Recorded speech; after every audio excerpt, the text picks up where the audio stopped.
What if your closet could help you become the favorite version of yourself? I believe your style isn't just what you wear, it's who you become. Today, I'm showing you how to manifest your highest version through what you put on. By the end of this, you'll see how your wardrobe can reflect your inner shift and attract the version of you you're ready to live. Greetings and salutations. My name is Hannah. Today we're going to be talking about manifesting style. I wanted to talk a little bit about style and how to manifest it in order to become the favorite version of yourself. Not necessarily quantifiably the best, the highest, maybe, but something that is manageable for you. And I think something that's manageable and something that we've hit in our past, maybe even in our present, is a favorite version of ourselves.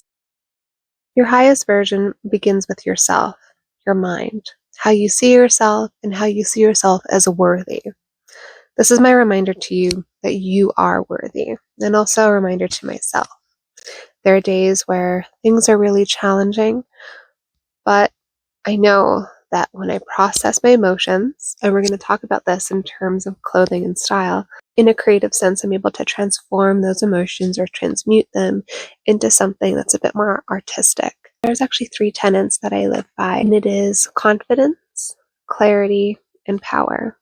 Confidence in myself, my mind, how I conduct myself, and the overall physical appearance, but also my internal feeling of myself and what I allow in my world and what I don't allow in my world. The other part is clarity. This one is a tough one. So I have a lot of noise in my mind. I struggle a lot with anxiety and depression, and that can leave a certain level of noise in your mind. It can kind of make it difficult to trudge through your mind and to understand how you're feeling. Clarity also not as like my mind is so clear, there's nothing in it. My mind is clear, but my mind is focused. Clarity. Other one is power. So not power in terms of I want to be the ruler of the world, but power in that I can empower myself to give myself power, to put myself in the driver's seat. That's powerful. To stop living a languishing life and to start actually living for myself. That's a hard one, but that is something that takes a lot, and I mean a lot of practice. I used to teach this a lot, actually. I used to run groups about happiness and mindfulness. And a lot of it was about feeling on autopilot, feeling like you're languishing. I think a really nice thing that you can do in terms of power for yourself is how you adorn yourself, is how you decorate yourself, essentially. We just talked a little bit about the mind. We're going to move into the body. So when we're talking about those 3 tenets of confidence, clarity, and power, you can actually adopt that into your body as well. So how you move. When you're crafting the favorite version of yourself through what you wear and how you adorn yourself otherwise, how does your body move? So here's a practical step.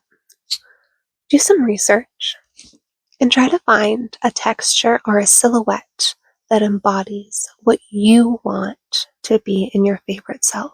What about that structure or that silhouette makes you feel supported? Think of it as terms of support. It doesn't necessarily have to be perfect, but it can be something that makes you feel in balance, right?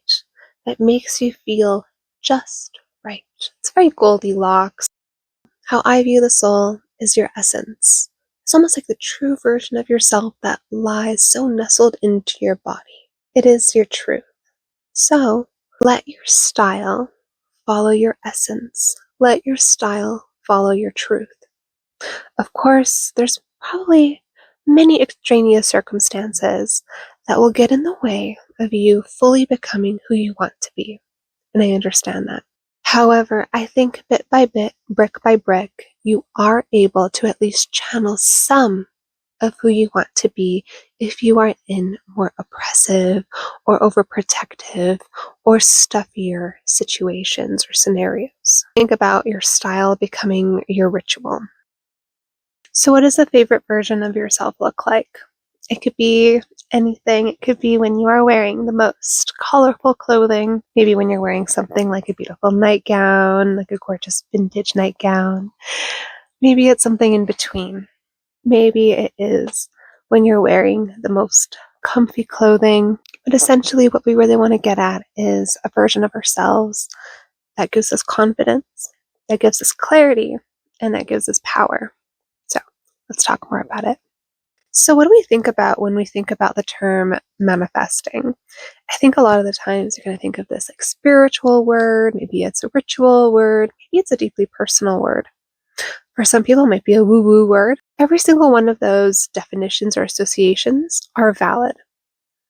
But the thing is that we do manifest things all the time. Think about the goals that you set and you achieve. If you achieve them, you've essentially manifested that goal that you created for yourself. That's essentially what we're working on here with manifesting your style.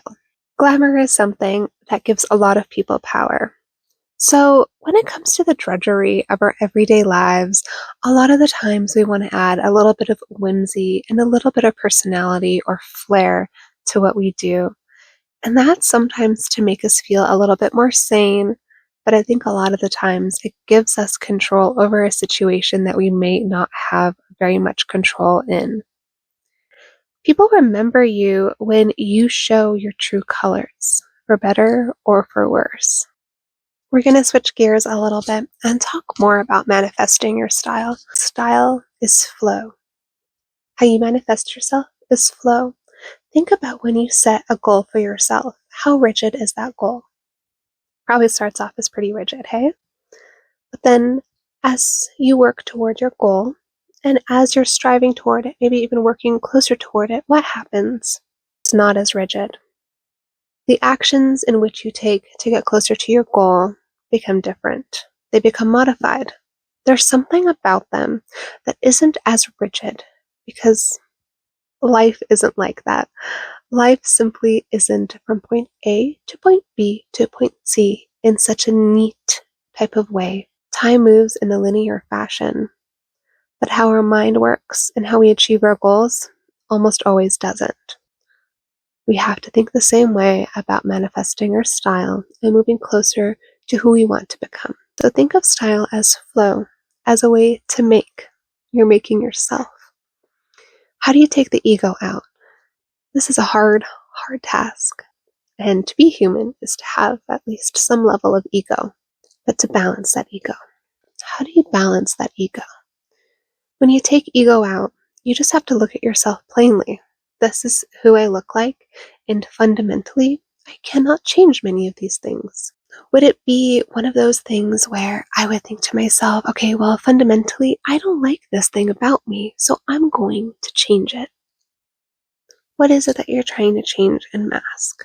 If I don't like my long limbs, there's lots of ways that I can address that. Perhaps I can wear a lot more jewelry. Perhaps I can wear different silhouettes. Perhaps I can wear different lengths. Whatever it is, I can mask certain things and make a different version of myself. I can create a different version of myself. Style is self-creation.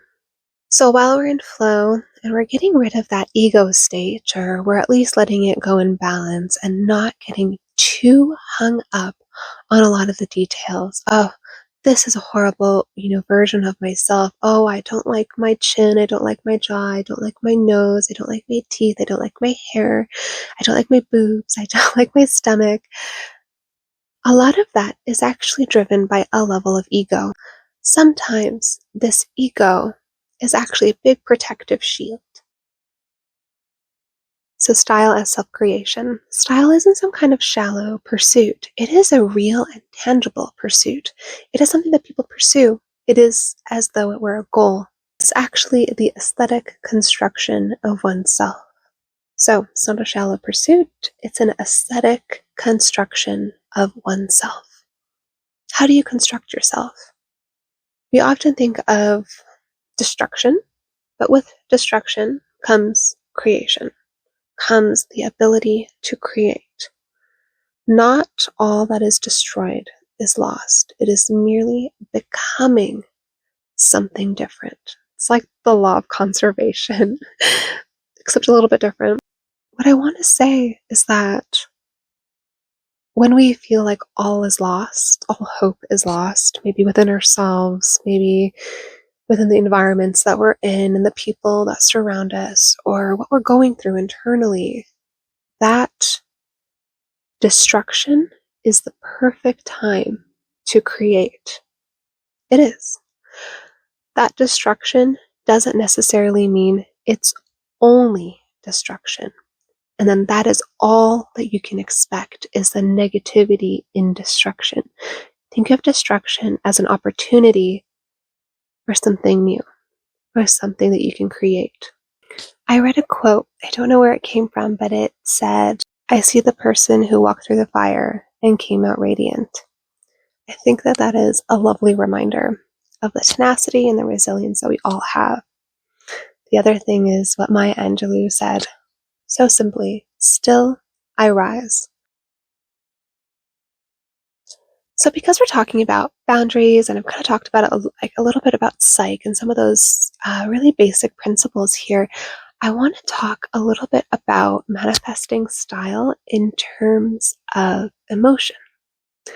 I've had a lot of people in my life who've come to me for style advice. Something I usually ask is, what is it that you're trying to evoke? Like, what is it that you're trying to move toward? Are you trying to move toward a happier version of yourself? A much more like stabilized version of yourself? Somebody who doesn't take shit from other people, someone who has a very even tone to them. What kind of emotion are you moving toward? And when I think about manifesting style, I like to think about my emotions. So one of the things that I like to do is sometimes I dress for my emotions because sometimes that's all that I have energy for. It's a lot harder for me to put energy towards something that I'm just really not feeling. If I'm not feeling good about myself, it's probably going to be, something kind of amorphous, something really large, oversized, something that doesn't really scream me because I don't want to be seen. But what I've been doing off and on for years and years and years is using that energy to instead evoke a different emotion. But what I like to do is sometimes I like to dress as emotional regulation. If I'm really not feeling what I'm wearing, guess what? I am not going to be very happy. I'm going to be pretty fussy. And that is only going to make me feel worse. So like before I wore this, I was wearing a velvet tank top with some slacks and I was like just not feeling it. I thought I looked horrible. Everything, it wasn't really working for me. After kind of going through it and processing what I was going through, I just kept imagining myself in a nightgown. So I thought, okay, it's a little silly, but I'll wear a nightgown.